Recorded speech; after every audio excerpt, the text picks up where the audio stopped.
타라 줄거리. 위안은 메리에게 사랑에 가까운 복잡한 감정을 느끼지만 중국에서 일어난 백인 선교사 살해 사건을 계기로 두 사람의 관계뿐 아니라 노 교수 부부와도 서먹해지게 된다. 다시 혼자가 된 위안은 고국으로 귀국한다. 6년이 흐른 이 무렵 중국은 혼란하고 길을 잃고 있었지만 위안은 조국의 변화에 대한 커다란 기대로 마음이 부풀어 있다. 아이란의 결혼식을 앞두고 있는 노부인과 그녀 곁을 지키는 메이링을 만나고 위안은 친척들을 방문한다.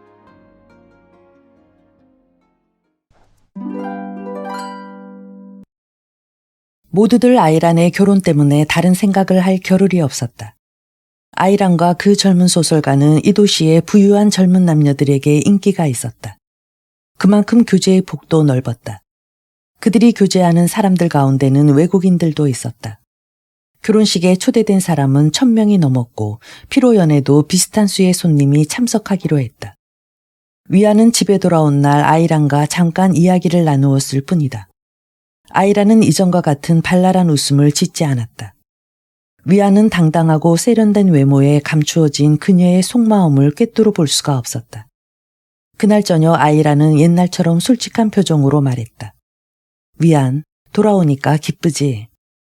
아이란의 두 눈은 그를 향하고 있었지만 딴 생각에 빠져 있는 듯했다. 그 눈동자는 검고 투명한 물체 이상의 역할을 하지 않았다. 무언가 감추고 있는 것 같아 위안은 이렇게 물었다. 아이란, 넌 변했어. 그리 행복해 보이지 않아. 너 정말 결혼하고 싶어서 하는 거니? 그래도 아이란은 여전히 거리를 두는 것 같았다.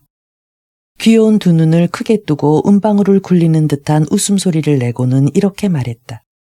위안, 나 안 예쁘지? 나이 먹고 핏기도 없고 믿게 보이지? 위안은 당황해서 말했다. 아냐, 더 예뻐졌어. 하지만 그러자 아이란은 예전으로 돌아간 듯 장난스럽게 위안의 말을 가로막았다. 위안, 내가 굳이 오빠에게 나는 결혼하고 싶어. 꼭 그이하고 결혼할 테야 라고 말해야 되겠어. 위안, 내가 언제 하고 싶지 않은 일을 한 적이 있었어. 난 항상 내 고집대로 했잖아. 큰어머니도 그렇게 말씀하셨고 어머니도 말은 안 하시지만 그렇게 생각하고 있고. 그녀는 익살맞은 표정을 지었다가는 눈을 동그랗게 뜨기도 하고 다시 눈썹을 모으곤 했으나 눈빛은 여전히 공허했다. 위안은 더 말하지 않았다. 그 뒤로 단둘이 얘기할 기회가 없었다. 그때부터 사흘밤을 그녀는 갖가지 빛깔의 비단 옷으로 몸을 휘감고 파티에 나갔다. 위안도 따라간 적이 있지만 그녀를 먼 발치에서 바라보기만 했다. 아이라는 사람들과 어울리면서도 딴 생각을 하는 듯 꿈결 같은 시선을 보냈다. 그녀는 일찍이 없었던 침묵을 지키고 있었다. 예전 같으면 소리내어 웃을 일에도 겨우 미소를 지을 정도였고 눈은 부드러울 뿐 빛나지는 않았다. 경쾌한 걸음걸이는 점잖고 우아하게 바뀌었다. 아이라는 쾌활한 처녀의 매력을 버리고 의젓한 숙녀의 매력을 발산했다. 그녀는 낮에는 집에서 고난 잠을 잤다. 그래서 식사도 위안과 노부인과 메이링 셋이서만 했다. 모두들 조용조용 움직였다. 그러다가 밤이 되면 아이라는 침대에서 나와 약혼자와 함께 파티에 가기 위해 부산을 떨었다. 드레스를 가봉하는 날에만 일찍 일어났다. 재봉사가 가져온 드레스 중에는 은빛의 긴 베일이 달린 연분홍빛 비단 웨딩드레스도 있었다. 결혼식을 앞두었지만 노부인은 말도 별로 없고 우울해 보였다. 모든 것을 메이링과 의논하면서 마치 지팡이처럼 메이링에게 의지했다. 아이란에게 수프를 갖다 주었니? 아이란이 들어오면 수프나 그 애가 좋아하는 외국제 분유를 주도록 해라. 얼굴색이 좋지 않더라. 아이란이 베일에 꽂을 진주를 2알 갖고 싶다고 하던데 보석상더러 가져오라고 해라. 라는 등등의 일을 모두 메이링에게 시켰다. 노부인의 마음은 이렇듯 아이란을 위해 해야 할 일들로 가득 찼다. 어머니로서 당연한 처사라고 위안은 생각했다. 노부인을 돌봐주는 메이링에게도 고마움을 느꼈다. 한 번은 노부인이 외출하여 메이링과 둘이서만 식탁에 앉게 되었다. 위안은 어색한 분위기를 바꾸고 고마운 마음도 전할 겸 메이링에게 이렇게 말했다. 넌 참 어머니를 정성껏 도와주고 있구나. 메이링은 정직한 눈으로 그를 바라보며 말했다. 어렸을 때 절 도와주셨으니까요. 위안은 고개를 끄덕이며 말했다. 나도 알아. 위안은 메이링이 고아라는 사실을 전혀 부끄러워하지 않는 것을 보고 놀랐다. 그녀는 부모의 얼굴도 모르는 고아였던 것이다. 위안은 메이링이 노부인을 극진히 섬기는 것을 보고 한가족같이 생각하며 이렇게 말했다. 어머니가 아이란의 결혼을 좀 더 기뻐해 주셨으면 좋겠어. 딸이 결혼한다면 어머니들은 모두 기뻐하는 것으로 알고 있는데. 메이링은 대답하지 않고 고개를 돌렸다. 그때 하녀가 고기 그릇을 들고 왔다. 메이링은 얼른 일어나서 그것을 받아 식탁에 놓았다. 위안은 그녀의 거동을 지켜보았다.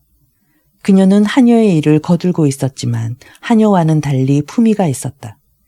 작은 몸은 나긋나긋하면서도 생기가 넘쳤고 단단해 보이는 손을 재빨리 놀렸다. 동작 하나하나가 버릴 데가 없었다.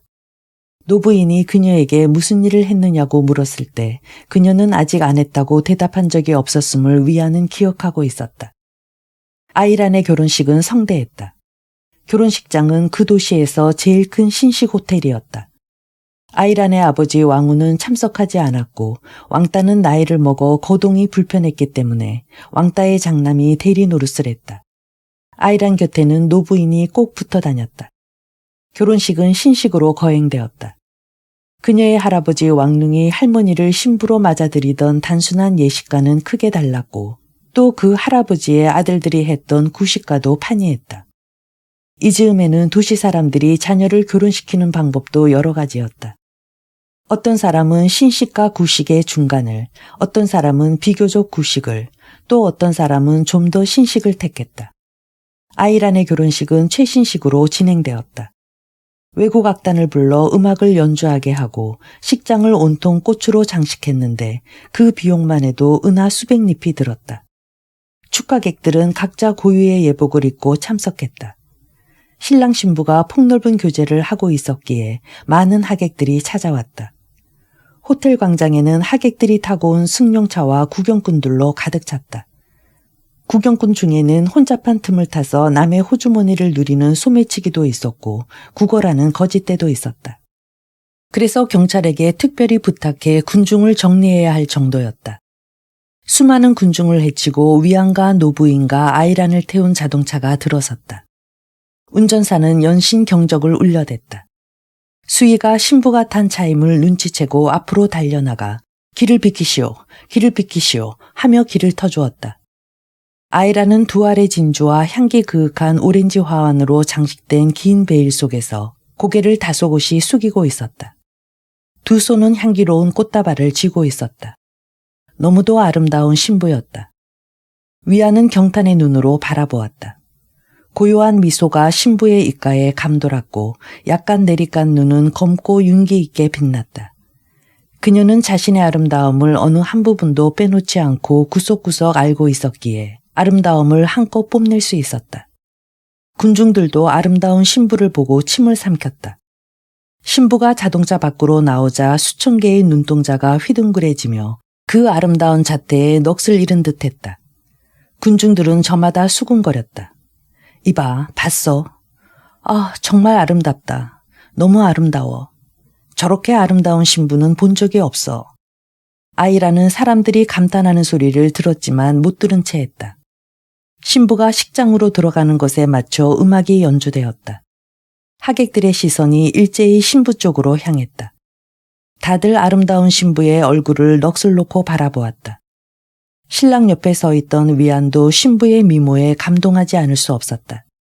흰옷을 입은 화동들이 앞에서 장미꽃을 뿌렸고 그 뒤로 신부가 걸어 들어왔다. 여러 가지 빛깔의 비단 옷을 입은 처녀들이 신부 뒤를 따랐다. 그때 위안은 의식하지 못하고 있었지만 신부의 들러리로 선 메이링의 모습이 그의 머릿속에 뚜렷이 각인되었다. 결혼식은 성대하게 거행되었다. 서약서를 교환하고 양가 친척들과 하객들에 대한 신랑 신부의 인사가 끝나자 성대한 피로연과 축제가 이어졌다. 신혼부부가 신혼여행을 떠나고 모든 절차가 순조롭게 마무리되었다. 위안은 집으로 돌아오면서 문득 메이링을 생각하고 그런 자신에게 놀랐다. 메이링은 신부 옆에 서서 식장에 들어왔는데 아이란의 화려한 외모와 비교해도 손색이 없었다. 그녀는 소매가 짧고 깃이 높은 연초록색의 부드럽고 긴 비단 옷을 입고 있었다. 맑고 다소 창백한 얼굴은 의지가 강해 보였다. 아이란과 정반대의 기상이 메이링의 존재를 빛나게 했다. 메이링은 아이란처럼 얼굴빛이나 표정의 변화나 빛나는 눈동자나 미소 따위의 도움을 받을 필요가 없었다. 메이링의 기품 있는 얼굴은 탄력 있고 순결한 살 속에 감추어진 아름다운 골격의 선에서 나온 것이기 때문에 쉽게 변하지 않을 것이라고 생각했다. 메이링은 나이보다 성숙했다. 그러나 나이를 더 먹어도 예쁜 코, 잘생긴 볼가턱, 아름다운 인매, 부드러운 머리카락 등은 결코 그녀다움을 잃지 않을 것이다.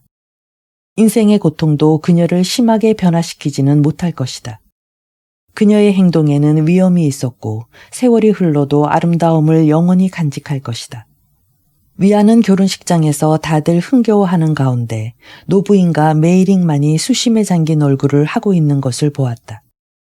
축하연 때 세계 각국의 술이 나오고 하객들끼리 농담 섞인 대화를 주고받으며 건배를 하고 신랑 신부가 하객들에게 인사하러 다닐 때도 노부인과 메이링은 수심이 가득한 얼굴이었다.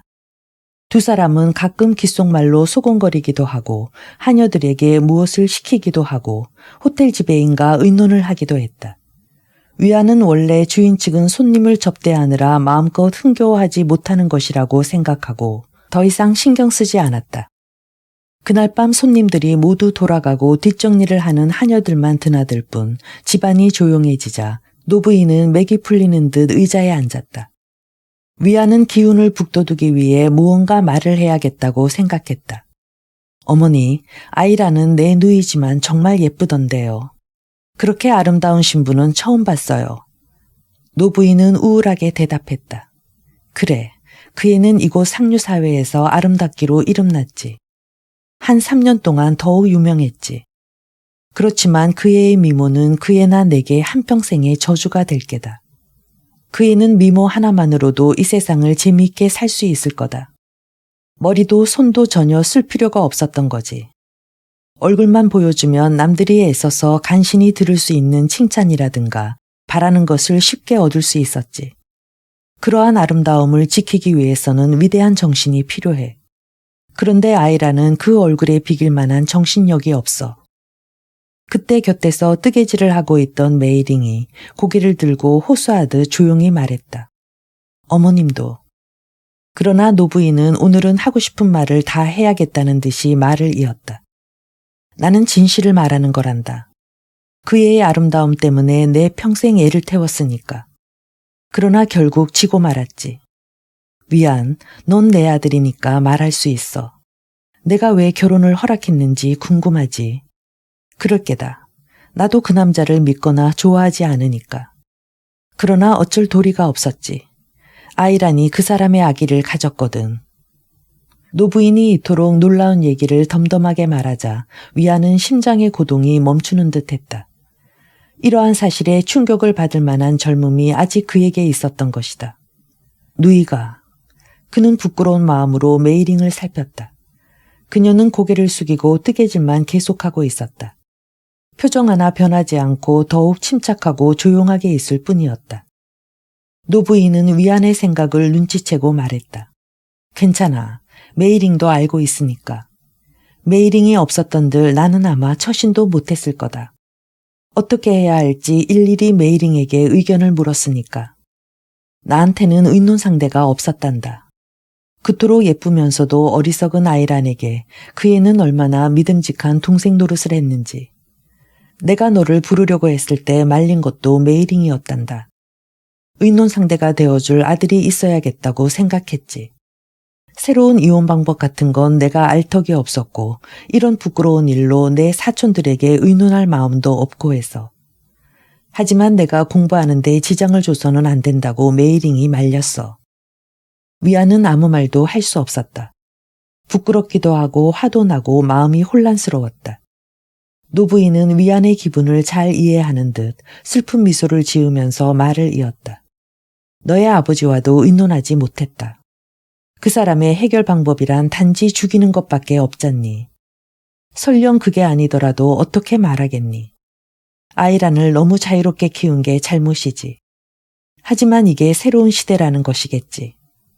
옛날 같으면 두 사람은 다 살아남지 못했을 테지만 지금은 아무렇지도 않아.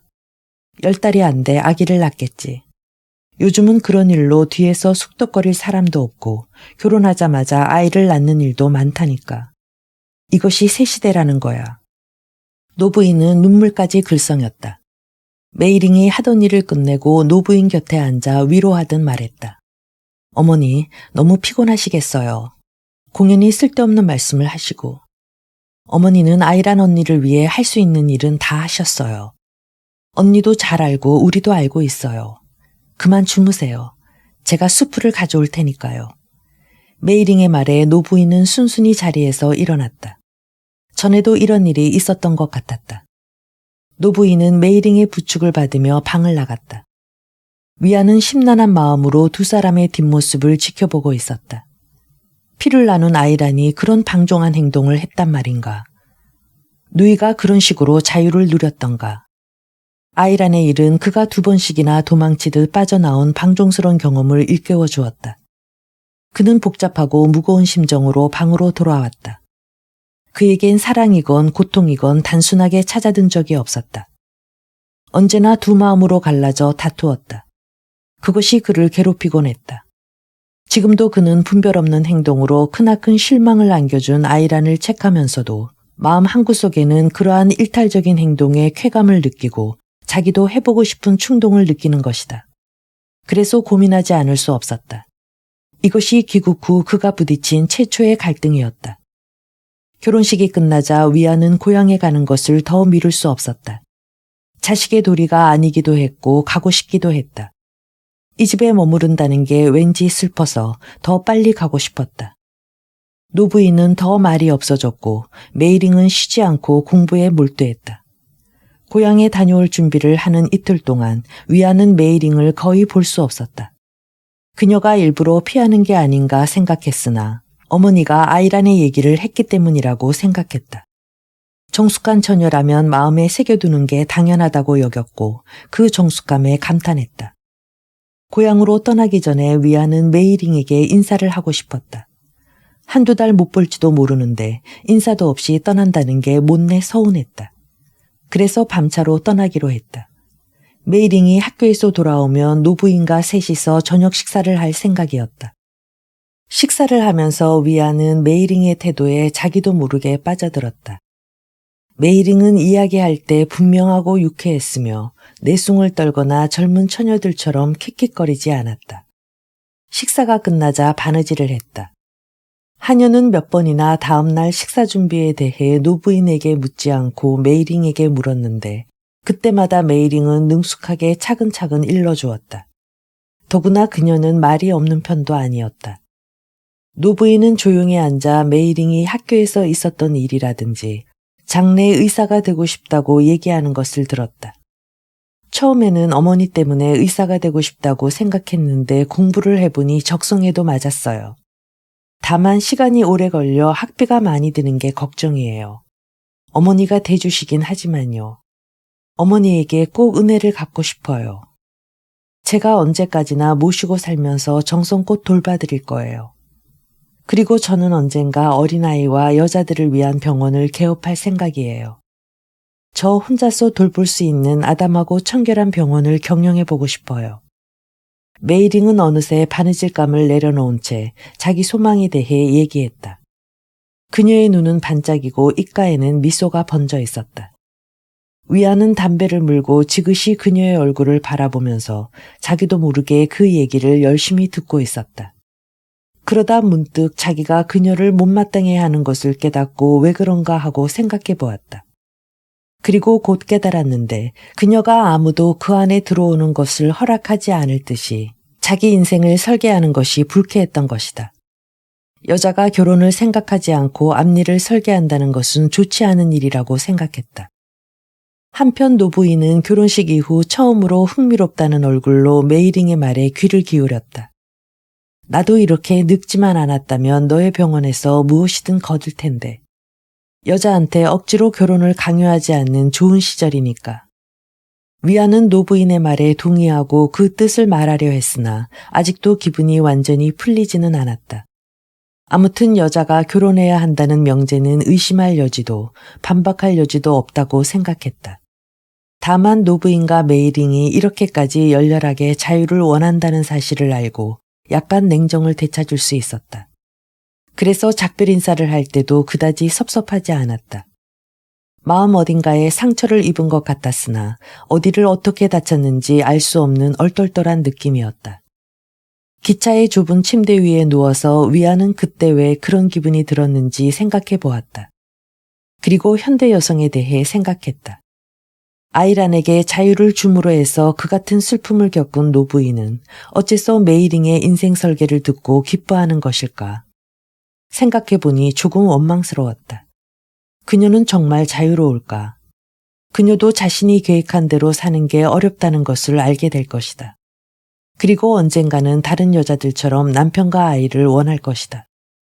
그러고 나서 그는 자신이 만났던 여자들을 생각했다. 동서양을 막론하고 겉으론 나타내지 않더라도 남자에게 마음이 쏠리지 않는 여자가 있었던가. 그러나 메이링의 표정과 목소리는 도무지 남자를 필요로 하는 여자 같지 않았다. 어쩌면 마음에 두고 있는 청년이 있는 게 아닐까.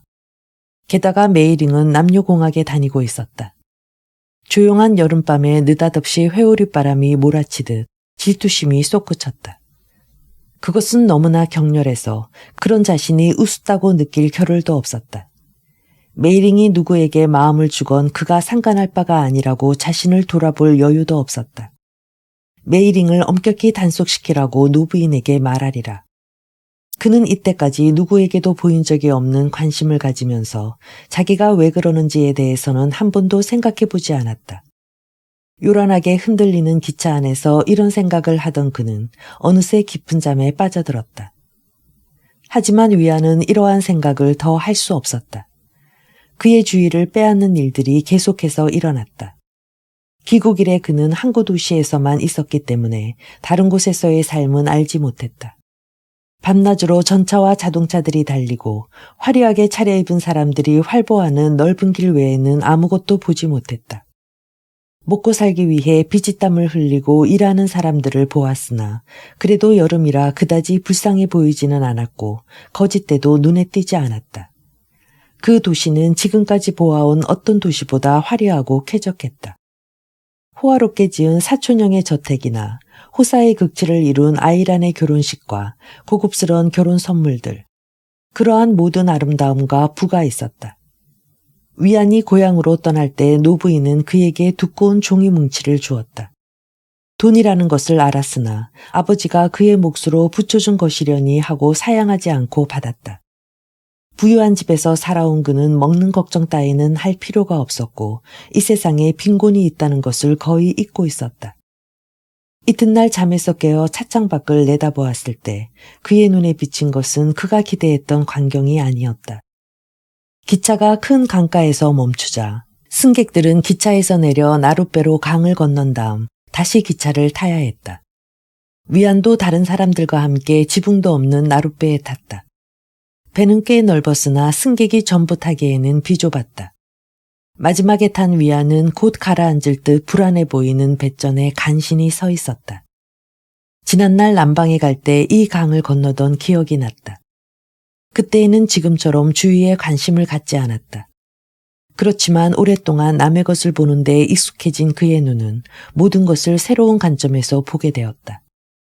강에는 나룻배들이 모여 있어 마치 수상도시처럼 보였으나 역한 냄새 때문에 속이 메스꺼웠다. 8월이라 이른 아침인데도 찌는 듯이 더웠다.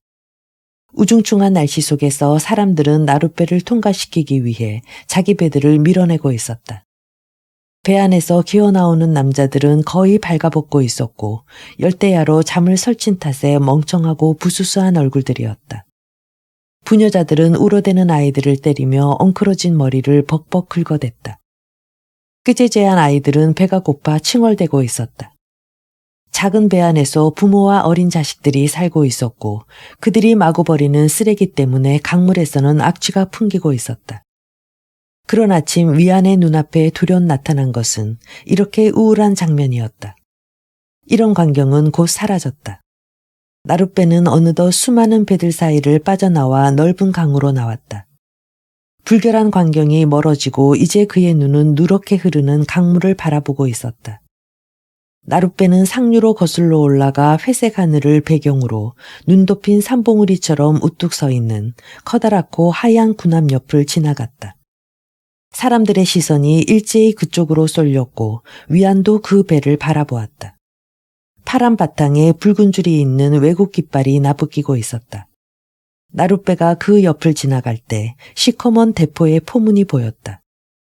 그 순간 위안은 불쌍한 사공들의 악취도 콩나물 시루 같은 조각배도 잊었다. 누런 강물 위에 외국 군함이 7척이나 떠 있었다. 군함의 수를 세어본 순간 그는 모든 것을 잊고 말았다. 맹렬한 분노가 솟아올랐다. 건너편 육지에 상륙해서도 그는 혐오의 눈초리를 던지면서 어째서 저들이 남의 영토 안에 들어와 군함을 정박시키고 있는 것인가 하고 분노했다.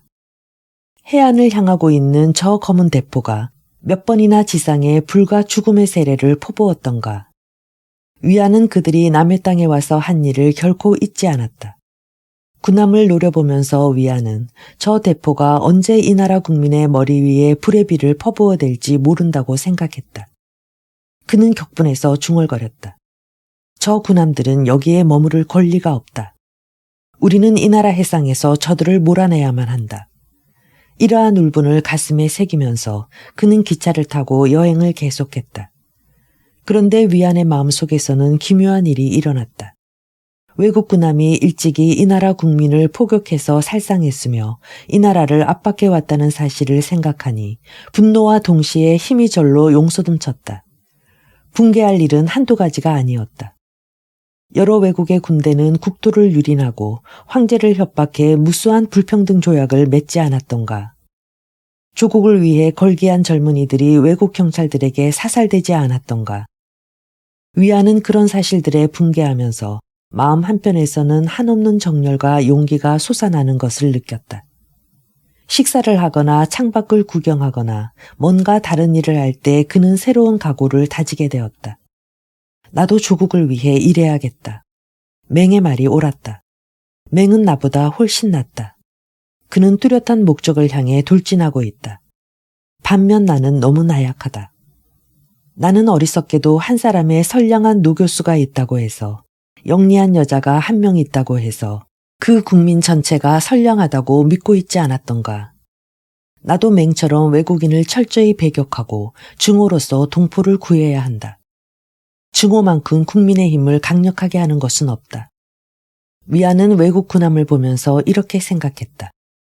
그런데 이와 같은 열망은 얼마 안 가 식었다. 이 냉각 상태는 아주 하찮은 일로 일어났다. 위안은 맞은편 자리에 앉아있는 뚱뚱한 남자에게 자꾸만 신경이 쓰였다. 시간이 흐를수록 기차 안은 찜통이 되었다. 태양이 기차의 금속 지붕을 태울 듯이 내리쬐어 기차 안은 그야말로 찜통더위였다. 옆에 앉은 남자는 더위를 참을 수 없었는지 옷을 훌훌 벗어던지더니 팬티만 입은 채 살찐 누런 배를 드러내고 앉는 것이 아닌가. 꼴불견은 그것뿐만이 아니었다. 쉴 새 없이 가래를 뱉고 거리낌 없이 기침을 해대는 바람에 위안에게까지 침이 튈 지경이었다. 조국을 위한 정당한 증오심 속에 동족인 이 남자에 대한 울분이 스며들기 시작했다. 위안은 우울했다. 흔들리는 기차 안은 무더운 공기로 숨이 막힐 듯했고 눈앞에서 벌어지는 광경 때문에 불쾌지수가 더 올라갔다. 더위와 피로에 지친 승객들은 목적지에 도착하기만을 바랄 뿐이었다. 아이들은 칭얼대며 어머니 젖을 헤집었고 파리떼들은 사람들의 땀에 젖은 몸에 앉아 성가시게 하다가 바닥에 토해놓은 음식물 위에 내려앉았다. 위안도 어릴 때 이런 파리쯤은 예사로 보았으나 외국 생활을 하고 돌아온 지금은 파리가 옮기는 병에 대해 잘 알았기 때문에 몹시 신경이 쓰였다. 역군의 판매원에게서 산 빵이나 낮에 열차 보유에게서 산 달걀밥 등에 파리가 앉으면 도저히 먹을 수가 없었다. 보이의 시커먼 손과 끈적끈적하게 기름이 밴 행주를 보건대 파리만 불결한 게 아니었다. 그래서 그는 보이에게 화를 내며 소리쳤다. 그런 더러운 천으로 닦으려거든 차라리 쟁반을 닦지 마라. 보이는 깜짝 놀라며 눈이 휘둥그레졌다가는 별꼴 다 보겠다는 듯이 땀투성의 얼굴을 그 천으로 문지르고 목에 걸쳤다. 그 모습을 본 위안은 도저히 밥을 먹을 수 없어 숟가락을 놓으며 보이에게 파리와 바닥의 쓰레기를 지적했다. 그러자 보이는 무서운 기세로 대들었다. 나 혼자라 일손이 달려요. 탁자에 앉은 파리 따위를 내가 알 게 뭐예요. 도대체 여름에 파리를 잡고 있을 그런 얼빠진 사람이 어딨어요. 중국 사람 전체가 평생 파리를 잡아도 다 죽일 수 없다고요. 파리는 자연히 생기는 것이니까요. 화풀이를 한 보이는 속이 시원한지 웃으면서 가버렸다.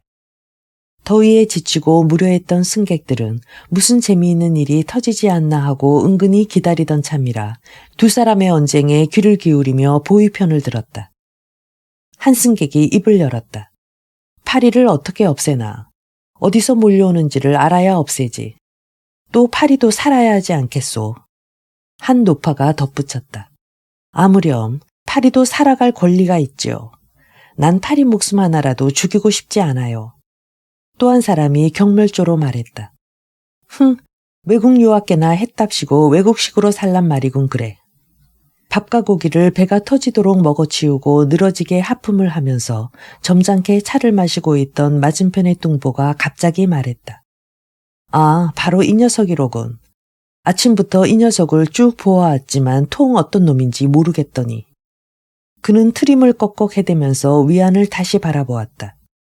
위안은 그와 마주보기도 역겨워 차창 밖에 넓고 푸른 들판을 내다보았다. 그런 작자를 상대하고 싶지 않아 대꾸도 하지 않았다. 역에 닿을 때마다 한 무리의 사람들이 기차에서 내리고 올라탔다. 다들 초라한 모습이었고 부스럼이 나거나 눈병이 난 사람들도 많았다. 도처에 물이 있는데 평생 목욕을 하지 않은 듯했다. 여자들은 아직까지도 전족을 하고 있었다. 그는 외면해버렸다. 이것이 우리 중국의 실상인가? 이것이 우리 중국의 실상인가? 마침내 이렇게 속으로 부르짖으며 외국 군함이 불러일으킨 증오심을 잊어버렸다. 위안은 그때까지 몰랐지만 저쪽 구석에 백인 한 명이 앉아 있었다. 그는 내릴 때가 되자 위안 옆을 지나가면서 그의 우울한 얼굴을 내려다보았다. 위안이 파리 때문에 열차 보이와 말다툼을 한 것을 쭉 지켜보았던 그는 위로하듯이 영어로 말했다. 당신 실망하지 마시오. 나도 파리 때문에 싸웠소. 앞으로도 계속 싸울 테오. 위안은 외국인의 말소리에 얼굴을 들었다. 그 백인은 지나치게 여의었으며 회색 무명 옷에다 흰 모자를 쓰고 있었는데 푸른 눈이 부드러워 보였고 수염이 난 평범한 모습이었다. 한눈에 선교사라는 것을 알 수 있었다. 위안은 아무 말도 할 수가 없었다. 그가 오늘에야 알게 된 실상을 그 외국인은 이미 알고 있었다는 것을 생각하니 몹시 창피했다. 위안은 그를 외면했다.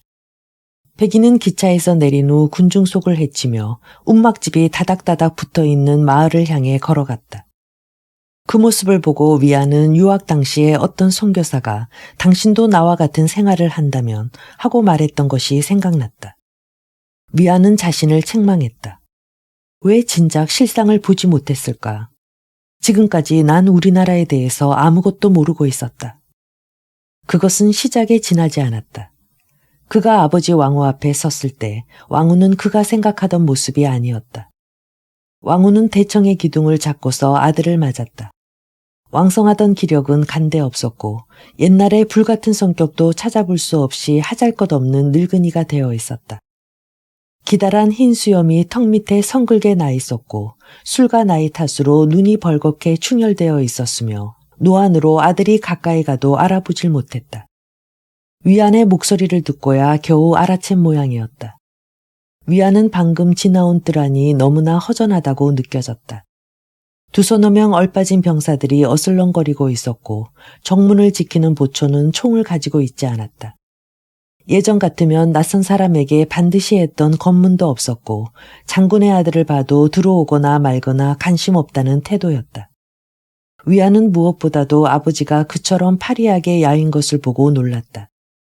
늙은 왕후 장군은 낡은 회색 도포를 입고 있었다. 의자에 쓸려서 헤어졌는지 팔꿈치가 터져 있었고 항상 몸에 지니고 다니는 칼도 보이지 않았다. 위안이 큰 소리로 외쳤다. 아버지. 노인은 떨리는 목소리로 대답했다. 오냐, 내가 정말 내 아들이냐. 아버지와 아들은 서로 손을 맞잡았다. 위안은 솟구치는 눈물을 참을 수 없었다. 아버지의 얼굴에는 굵은 주름이 잡혀 있었고 코와 입은 옛날보다 더 커 보였다. 정말 아버지가 맞나 싶을 정도였다. 그 당당하던 장군, 그렇게도 무섭던 아버지, 굵고 검은 눈썹을 꿈틀거리며 불같이 화를 내던 아버지, 잠잘 때도 장검을 손에서 놓지 않던 그런 아버지가 아니었던가. 하지만 초췌한 노인은 틀림없이 아버지 왕후 장군이었다.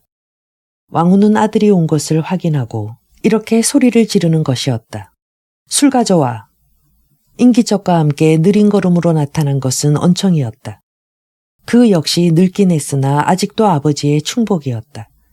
그는 일그러진 얼굴에 반가운 빛을 감추지 못하며 자군 장군에게 인사를 하고 잔에 술을 가득 부었다. 왕후는 아들의 손을 끌고 대청으로 들어갔다.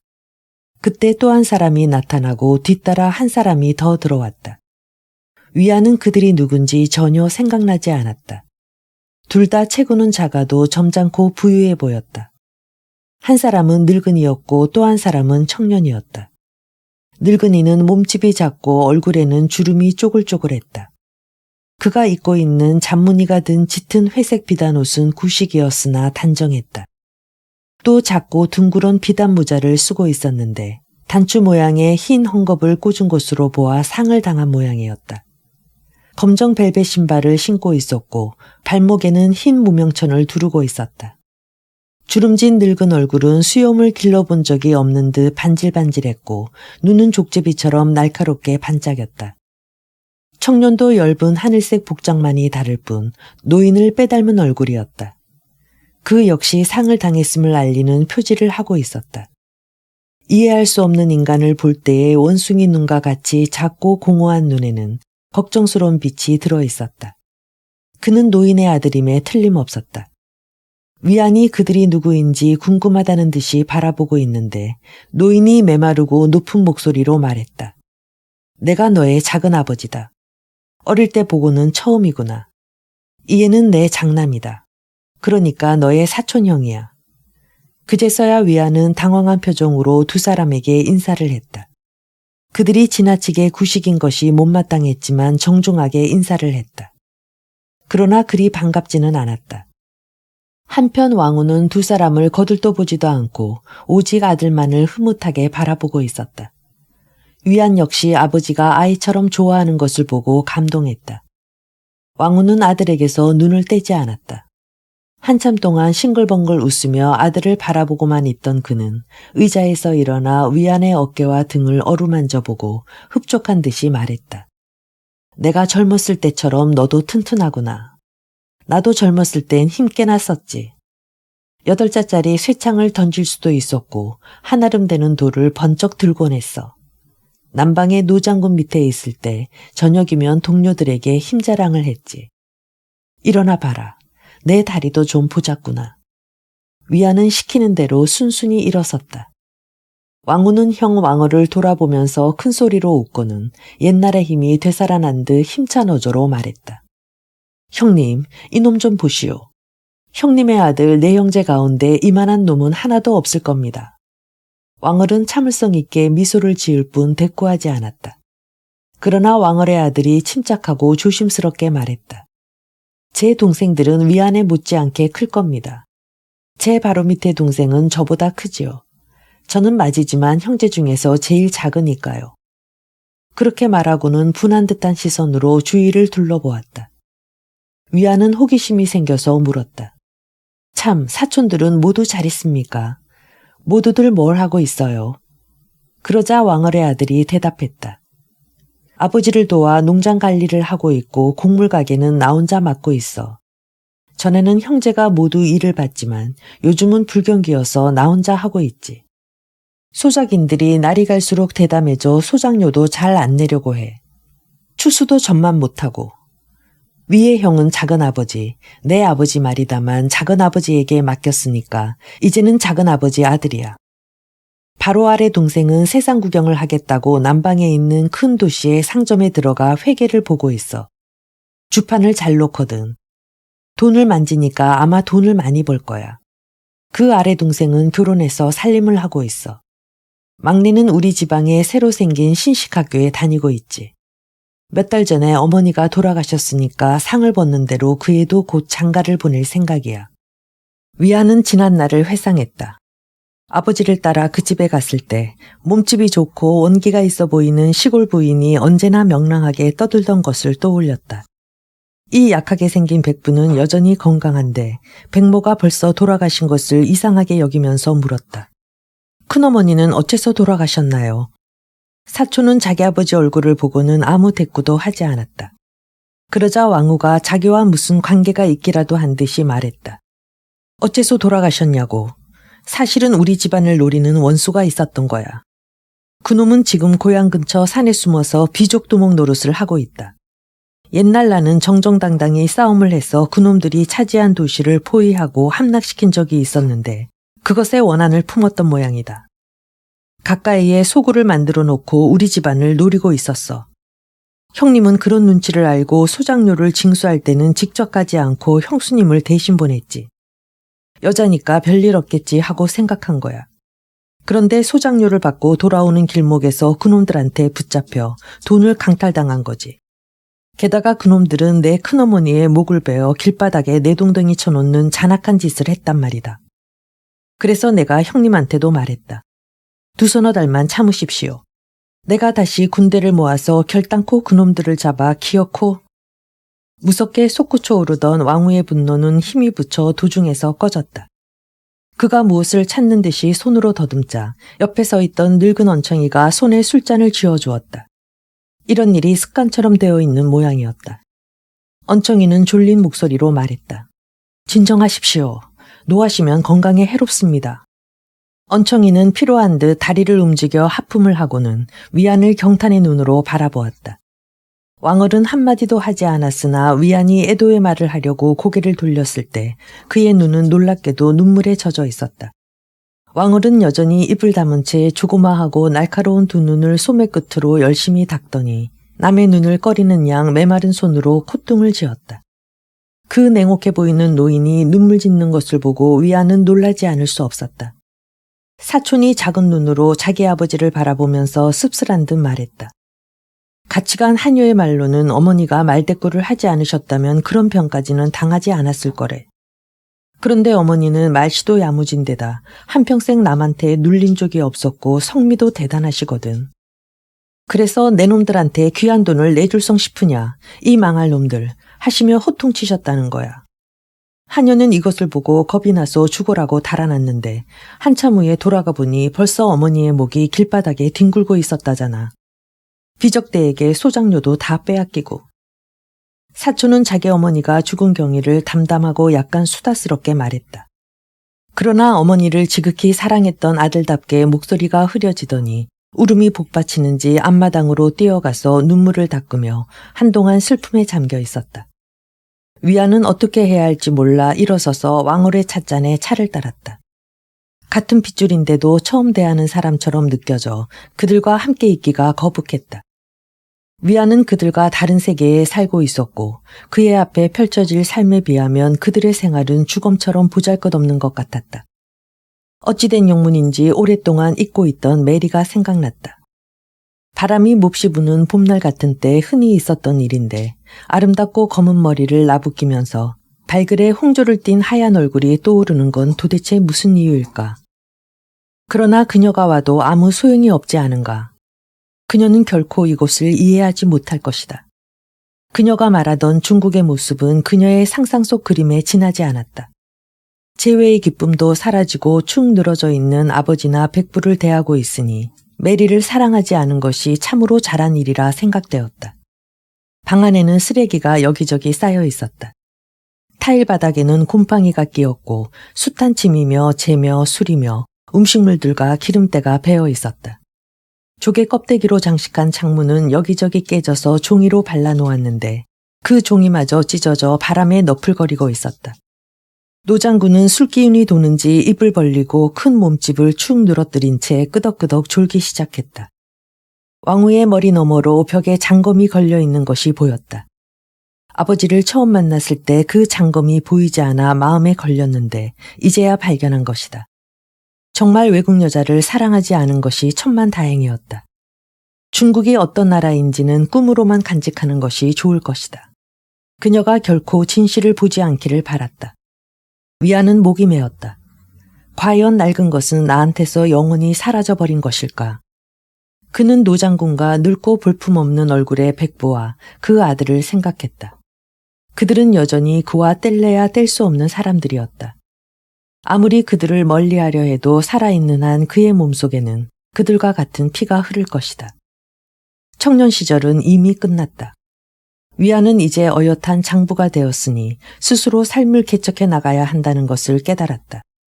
그날 밤 왕후는 아들을 환영하는 뜻에서 조촐한 연회를 베풀고 부하 2사람까지 불러서 함께 마시고 먹었다. 자리가 파하자 위안은 왕후를 부축하여 침실에 데려다주고 그도 침상에 들었다. 유년 시절과 청년 시절에 호위병의 경호를 받으며 잠을 자고 사관학교에서 뛰쳐나왔을 때 울며 잠들었던 침실이었다. 그때 아버지의 늙은 신복인 언청이가 살며시 방문을 열고 들어왔다. 위안은 아버지가 여러 해 동안 주둔해 살고 있는 이 작은 도시에서 들리는 밤의 소리에 귀를 기울이고 있었다. 귀에 익지 않은 묘한 소리가 들려왔다. 옛날에 누가 이 도시에서 밤에 무슨 소리가 들리는가 물었다면 나는 그저 조용하다고만 대답했을 것이다. 그러나 사실은 그렇지 않구나 하고 생각했다. 개 짖는 소리, 아이들의 울음소리가 들려왔다. 자면서도 그칠 줄 모르는 낮은 말소리, 어느 절에선가 이따금 들려오는 외로운 종소리도 있었다. 멀리서 애처롭게 우는 어떤 여인의 울음소리는 죽어가는 아기의 혼을 부르는 것일까? 마을 울타리에서 그가 있는 방까지는 거리가 상당히 멀었으므로 어느 소리도 분명하게 들리지는 않았다. 그러나 익숙했던 이곳이 낯설게 느껴지면서 예민해진 귀는 그 모든 소리를 낱낱이 분간할 수 있었다. 그때 조용히 침실 문이 열리더니 촛불을 든 언청이가 몸을 굽히고 조심스럽게 들어와 촛불을 바닥에 세우고는 등이 단단히 굳어서인지 숨을 헐떡이며 빗장을 걸었던 것이다. 이 노인이 왜 왔을까 하고 위안은 놀라면서도 궁금해하며 그가 가까이 올 때까지 기다렸다. 그는 불안한 걸음걸이로 위안의 침대에 다가와서 아직 휘장을 치지 않은 것을 보고 말했다. 아직 주무시지 않고 계셨군요. 도련님, 말씀드릴 게 있습니다. 위안이 그럼 앉아서 얘기해요 라고 말했으나 노인은 자기 신분을 의식하고 머뭇거렸다. 노인은 위안이 몇 번이나 고뇌야 겨우 앉고서는 찢어진 입술 사이로 숨을 내쉬며 입을 열었다. 노인은 이야기를 두서없이 길게 늘어놓았다. 처음에는 종잡을 수 없었으나 위안은 차츰 이야기의 윤곽을 뚜렷이 잡을 수가 있었다. 노인은 마지막으로 여인 양손을 무릎 위에 얹고 약간 소리를 높여 말했다. 그래서요, 도련님. 장군님께서 작은 형님에게 빌린 돈은 해마다 불어가고 있답니다. 도련님을 감옥에서 꺼내려고 막대한 돈을 빌렸고 그 다음에는 도련님 학비를 대느라 다시 돈을 빌려 쓰셨습니다. 그래서 부하들도 많이 확보할 수 없게 되었고 이제는 전쟁을 한다 해도 100명도 되지 않을 겁니다. 병사들은 다른 장군 밑으로 가버렸어요. 그들은 돈이 목적인데 월급을 제대로 받지 못하니 붙어있지 않는 게 당연하죠. 몇 사람 남아있는 것도 제대로 된 병사가 아니랍니다. 죄다 도둑놈들이나 떠도는 불황자들인데 그저 먹여주니까 붙어있는 것뿐이지요. 그들이 집집마다 행패를 부리며 돌아다니는 바람에 마을 사람들은 학을 떼고 있어요. 그래도 군인이라 무기를 가지고 있으니까 울며 겨자 먹기로 참고 있는 것이지요. 말하자면 무장한 거지라거나 할까요. 장군님은 옛날부터 성품이 고든 분이라서 부하들에게도 전리품으로 당연한 것 외에는 갖지 못하게 하셨고 평상시에 백성들에게 약탈하는 것을 언금하셨지요. 그래서 한 번은 제가 마음먹고 병사들의 비행을 말씀드렸죠. 그때 장군님은 분개하셔서 눈썹을 치켜 세우고 수염을 쥐어뜯으며 큰 소리로 호통을 치셨습니다. 하지만 그게 어디 소용이 있어야지요. 놈들은 장군님이 호통을 치시는 동안에도 나이를 잡수셔서 몸을 떨고 있는 것을 보고 앞에서는 두려워하는 채 하다가 장군님이 사라지면 저희들끼리 웃고 난리랍니다. 그러고는 구걸을 하러 나가서 제멋대로 행패를 부리고 있습니다요. 이쯤 되니 장군님한테 얘기한들 무슨 소용이 있겠어요. 차라리 걱정을 끼쳐드리지 않는 편이 나아 저도 잠자코 있습지요. 그런 형편이라 장군님께서는 매달 돈을 빌려올 수밖에 없게 됐지요. 그래서 요새는 작은 형님이 자주 오십니다. 돈에 관한 일이 아니라면 좀처럼 오시는 분이 아니지요. 장군님이 어떻게 적당히 하고는 있습니다만 요즘은 세금도 거의 들어오지 않아서 남아있는 군대를 먹이기도 부족한 형편이지요. 결국 작은 형님한테 빌려 쓰지 않을 수 없습니다요. 위안은 믿을 수 없다는 듯이 물었다. 하지만 당신 말대로 남아있는 병사가 별로 없다면 그렇게 많은 돈이 필요 없지 않은가. 할아버지한테 물려받은 땅도 있을 거고. 그러자 언청이 노인은 위안의 귀에 입을 대고 목소리를 낮추어 속삭였다. 그 땅도 이젠 작은 형님 소유가 되어버렸습니다요. 그렇지 않다고 해도 거의 넘어간 것과 마찬가지죠. 그동안 꾸어온 돈을 갚을 도리가 없지 않습니까? 게다가 도련님이 외국에 가서 공부하는 데 드는 경비가 오죽했어야지요. 장군님은 도련님의 친어머니에게도 조금밖에 안 보내시고 또 도련님의 누이 두 분은 이 도시에 상인에게 출가했습니다만 매달 도련님 유학비를 항구 도시에 사시는 마님에게 붙여드렸습지요. 그 순간 위안은 지난 세월 동안 자기가 얼마나 철부지였나를 깨달았다. 해마다 학비와 용돈을 아버지가 보내주었는데 그것을 당연하게 생각했다. 물론 그는 돈을 헤프게 쓰지는 않았다. 다른 유학생들처럼 부모가 붙여주는 학비로 도박을 한다거나 비싼 옷을 사 입거나 쓸데없는 데 낭비한 적이 한 번도 없었다. 그러나 그에겐 적절히 필요한 돈이었다곤 하지만 왕후에게는 큰 부담이었던 것이다. 위안은 아이란이 휘감고 있던 비단 옷과 호사스러웠던 결혼식이며 노부인의 커다란 양옥집을 떠올렸다. 노부인은 외동딸로서 친정아버지로부터 많은 유산을 상속받았지만 그렇듯 호화로운 생활을 유지하기에는 부족했을 것이다. 긴 세월 동안 한마디 불평도 없이 빌리거나 억지로라도 마련해서 아들의 학비를 꼬박꼬박 붙여준 아버지에게 고마운 마음이 솟았다. 위안은 비로소 한 사람의 성숙한 어른답게 침착하게 입을 열었다. 알려줘서 고맙네. 내일 둘째 큰아버지와 사촌형을 만나서 빚이 얼마나 되는지 알아보도록 하지. 그리고 이렇게 덧붙였다. 그것은 곧 내 빚이니까. 밤새도록 위안은 뒤척였다. 친척 간의 빚이니까 다른 사람한테 진 빚과는 다르겠지 하고 스스로 위로하려 했지만 그래도 마음이 무거웠다. 백부 가족은 분명 같은 혈통이었음에도 마치 인종이 다른 것처럼 느껴졌다. 지금 여기는 어렸을 때 지내던 침실이고 또 아버지의 집인데도 멀리 다른 나라에 있을 때와 같은 고독감을 느꼈다. 내가 안주할 집은 아무 데도 없단 말인가. 갑자기 서글픈 생각이 들었다. 며칠간의 기차 여행에서 보고 겪었던 일들이 떠올라 더욱 가슴이 답답했다. 그는 마음속으로 부르짖었다. 내게는 집이 없다. 그의 심장은 크게 뛰었다. 그것은 너무나 두려운 일이었고 그 뜻을 이해한다는 것이 견딜 수 없었기 때문이다. 이튿날 위안은 백보와 사촌은 아무튼 자기와는 같은 피를 나눈 친척이므로 야박하게 굴 까닭이 없다고 자신에게 타일렀다. 빚을 낸 아버지를 원망할 생각은 조금도 없었다. 노령의 아버지는 자식을 생각하는 마음에 부득이 돈을 빌려 쓸 수밖에 없었을 것이고 빌려 쓴다면 형제보다 더 믿음직한 상대는 없었을 것이다. 위안은 그 문제에 더 신경 쓰지 않기로 마음먹었다. 왕후는 아침 식사를 끝낸 뒤 부하들을 검열하러 나갔다.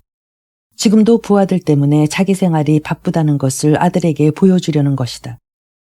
왕후는 벽에서 장검을 내리고는 장검에 먼지가 쌓여있는 것을 보고 왜 이렇게 손질을 하지 않았느냐고 투덜거렸다. 그것을 보고 위안은 자기도 모르게 미소를 짓지 않을 수 없었고 또 그 진상을 알고 있으므로 좀 쓸쓸해지기까지 했다. 왕후가 나가자 위안은 간밤에 들은 문제를 의논하기 위해 왕홀에게 문안 인사를 한 다음 솔직하게 말했다. 큰아버지, 아버지께서 빚을 얼마나 졌는지 저도 좀 알았으면 합니다. 아버지께서는 연로하시니까 제가 알아서 해결할까 합니다. 위안은 금액이 상당히 클 것이라고는 각오했지만 얼마나 많을지는 상상도 못했다. 위안의 말에 왕을은 아들과 서로 얼굴을 마주보고는 한 권의 장부를 가지고 왔다. 상점에서 흔히 볼 수 있는 부드러운 종이로 표지를 한 금전 출납부였다. 아들이 공손하게 두 손으로 장부를 건네자 왕을은 왕후가 돈을 빌려간 날짜와 금액을 처음부터 쭉 불렀다. 위안이 사관학교에 간 해부터 줄곧 빚을 져왔다는 게 밝혀졌다. 매달 액수가 늘고 거기에 이자까지 붙었으므로 왕을이 마지막으로 부른 총 금액은 은하 11,516리페에 이르렀다. 위안은 큰 돌로 얻어맞은 사람처럼 멍하니 앉아 있었다. 왕을이 장부를 덮고 아들에게 돌려주자 아들은 그것을 탁자 위에 올려놓았다. 위안은 맥 빠진 소리로 말했다. 그럼 아버지는 뭘 담보로 하셨나요? 왕을은 항상 그러하듯 입술을 거의 움직이지 않고 칼칼한 목소리로 조심스럽게 대답했다. 나는 우리가 형제간이라는 것을 생각해서 담보를 요구하지 않았다. 그때는 내 아버지의 세력이 나를 지켜주기도 했으니까. 그러나 그것도 옛날 얘기가 됐다. 내 큰어머니가 그렇게 비명에 갔으니 나도 한 걸음도 성 밖에 나갈 수가 없다. 모두들 내 아버지의 세력이 전만 못하다는 걸 알고 있어서 아무도 나를 무서워하지 않아. 또 남방의 혁명이 북방까지 위세를 뻗친다고 하니 어느 군벌이고 옛날의 세력은 찾아볼 수 없지. 세태가 아주 달라져 각지에서 반란이 일어나고 소작인들은 전에 없이 태도가 강경해졌다. 그래도 내 아버지와 형제지간이니까 담보를 요구하지 않았다. 하기야 잡아봐도 너를 위해서 빌려간 액수에는 어림도 없지만. 위안은 너를 위해서라는 말을 듣고 왕을을 쳐다보았으나 잠자코 있을 수밖에 없었다. 왕을은 말을 이었다. 나는 너를 위해서 돈을 내놓은 거야. 말하자면 너의 장래를 담보로 삼은 거지. 나를 위해 내가 할 수 있는 일은 얼마든지 있다. 또한 내 자식들을 위해서도 말이다. 뭐라고 해도 우린 같은 핏줄이니까. 한 집안의 어른으로서 손아래 사람에게 하는 평범한 말투였다. 결코 냉혹하지도 않고 이치에 합당한 말이었다. 하지만 메마른 낮은 목소리를 듣고 쭈글쭈글하고 조그마한 얼굴을 보는 순간 위안은 혐오감을 느끼며 물었다. 제가 어떻게 하면 좋겠습니까? 귀국한 지 얼마 안 돼 할 일도 정하지 못했는데요. 그럼 먼저 일자리를 찾아야겠지. 왕어른 말했다. 외국 유학을 하고 온 청년은 옛날엔 지사나되어야 탈까 말까한 월급을 받고 있지. 나는 너를 위해서 돈을 빌려주기 전에 남방에서 회계를 보고 있는 둘째한테 자세히 알아두었지. 그의 말을 빌리자면 외국에서 공부하고 오면 좋은 자리에 취직이 된다더구나. 그중에서 제일 좋은 자리는 정부 출납을 맡아보는 것이란다. 듣기로는 새 정부가 새로운 사업을 벌이기 위해 어느 때보다 많은 세금을 받는다고 하더구나. 도로 건설이라든지 혁명 영웅의 무덤이라든지 서양풍의 큰 건축이라든지 여러 가지 계획을 세우고 있단다. 내가 그런 세금을 거두는 지위에 앉게 되면 우리에게 힘이 되어주는 것쯤은 문제가 아닐 게다. 왕얼의 말에 위안은 뭐라고 대답할 말이 없었다. 다만 왕얼이 그를 위해 계획해둔 장래를 뚜렷이 그려볼 수 있었다. 지금 그 앞에 있는 사람은 피를 나눈 백부가 아니라 옹졸한 구시대의 낡은 정신이었다. 옛 법률에 따르면 왕홀의 빚을 갚을 때까지 위안은 그가 마련해둔 계획대로 살아야 했다. 생각이 여기에 미치자 위안은 청년들의 다리에 통나무를 묶어 자유롭게 움직이지 못하게 하는 구시대의 불합리한 법률에 대해 분개하지 않을 수 없었다. 그러나 노령의 아버지를 생각해 그런 감정을 겉으로 드러내지는 않았다. 아버지는 아들에게 보낼 돈을 마련할 길이 없어서 급한 마음에 아들의 장래를 담보로 제공했는지도 몰랐다. 그래서 위안은 떨떠름한 기분으로 묵묵히 앉아 속으로만 백부를 증오했다. 왕얼은 위안의 속내를 모르고 계속해서 메마른 목소리로 말했다. 너한테 부탁하고 싶은 게 또 하나 있다. 밑으로 두 아들이 직업도 없이 놀고 있다. 요즘은 불경기라 내 사업도 옛날같이 않아. 그런데 내 큰아버지의 장남이 은행에 들어가서 일도 잘하고 돈도 잘 번다고 하는데 그렇다면 내 아들들도 못할 리가 없다고 생각한다만 어떨까? 그래서 내가 좋은 지위에 올랐을 때 내 아들들을 취직시켜주면 그 애들이 받는 월급만큼 내가 갚는 것으로 생각하겠다. 그러자 위안은 비참한 생각을 금할 길 없어 내뱉듯이 말했다. 그럼 저는 저당 잡힌 셈이군요. 제 인생은 큰아버지 것이군요. 그러나 왕을은 별다른 표정 없이 온화한 목소리로 대답했다. 무슨 말인지 잘 모르겠다만 집안을 위해 힘쓰는 것이 당연하지 않느냐. 나는 한평생 두 형제를 위해 일해왔는데 그중 한 사람이 바로 내 아버지다.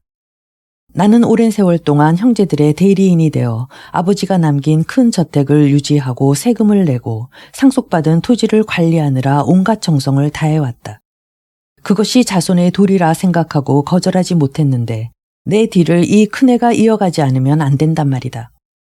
그러나 그 땅도 정가는 달라졌어. 옛날에는 그 땅만 가져도 부자 소리를 들었다만 지금은 어림없다. 살기 어려운 세상이 된 거지.